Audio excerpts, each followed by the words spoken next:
4 দিনের জগদ্ধাত্রী পুজো শৃঙ্খলায় শুক্রবার মহাদশমী। তাই মহাদশমীর পুণ্যতিথিতে মালদা শহরে নজরে এলো জগদ্ধাত্রী প্রতিমা নিরঞ্জনের ধুম।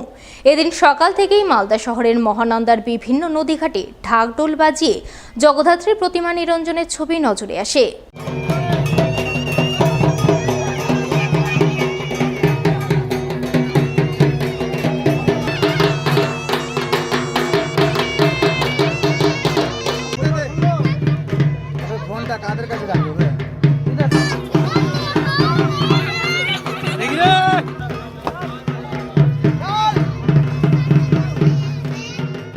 মালদা শহরের অভিরামপুর সার্বজনীন জগদ্ধাত্রী পুজো উপলক্ষে এক জমজমাট অনুষ্ঠান হয়ে গেল বৃহস্পতিবার। পুজোর 15তম বর্ষপূর্তি উপলক্ষে এদিন পুজো কমিটির পক্ষ থেকে আগত দর্শনার্থীদের মধ্যে সিঙ্গারা বিতরণ করা হয়।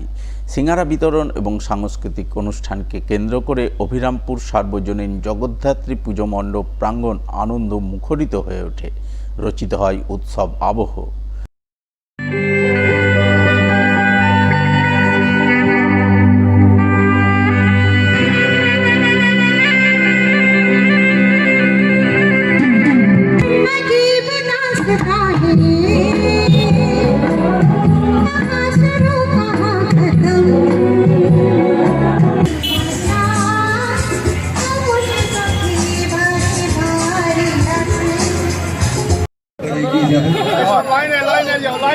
তারপরেই আবার সঙ্গীতানুষ্ঠান।